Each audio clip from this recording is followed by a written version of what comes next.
আপনারা জানেন একটা বন্ধ কারেন্ট যাওয়ার কথা। একটা মহল নতুন করে ষড়যন্ত্র শুরু করেছে। কি সমস্যা হয়েছে?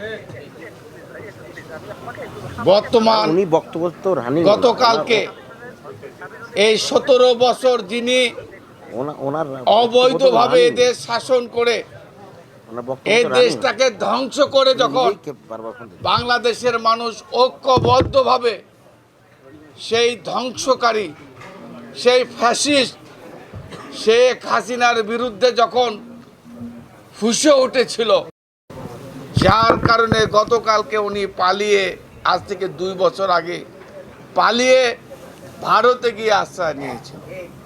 সে ভারতে বসে নতুন করে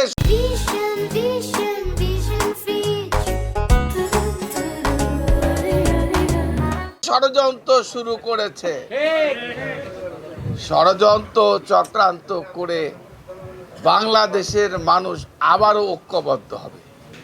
চক্রান্ত যতই করেন, ষড়যন্ত্র যতই করেন, যেভাবে বাংলাদেশের মানুষ ঐক্যবদ্ধভাবে আপনাকে দেশ ছাড়া করেছে, ক্ষমতা ছাড়তে বাধ্য করেছে, আমরা আজ এই অনুষ্ঠানের মাধ্যমে বলতে চাই, ওখানে বসে ষড়যন্ত্র চক্রান্ত করে কোনো লাভ হবে না। বাংলাদেশের মানুষ আবারও ঐক্যবদ্ধ হবে। আপনার স্থান বাংলাদেশের মাটিতে আর কোনো দিন হবে না।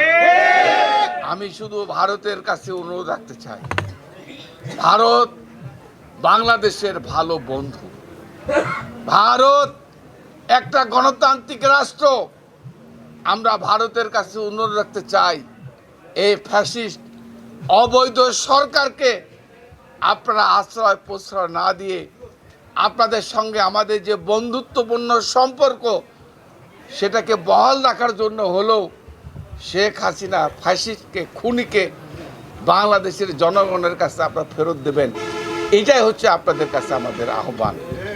প্রিয় ভাইয়ের আমার, আপনারা এও জানেন আমাদের প্রধানমন্ত্রী তারেক রহমান সাহেব আজকে এই প্রধানমন্ত্রী হওয়ার পরের দিন থেকে আজকে দেশ গড়ার জন্য আজকে কাজ চালিয়ে যাচ্ছে।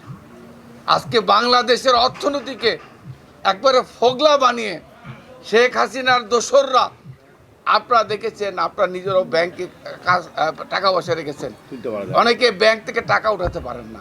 এই সমস্ত টাকাগুলো শেখ হাসিনার দোসররা বাংলাদেশ থেকে টাকাগুলো লুট করে বিদেশে নিয়ে গিয়েছে।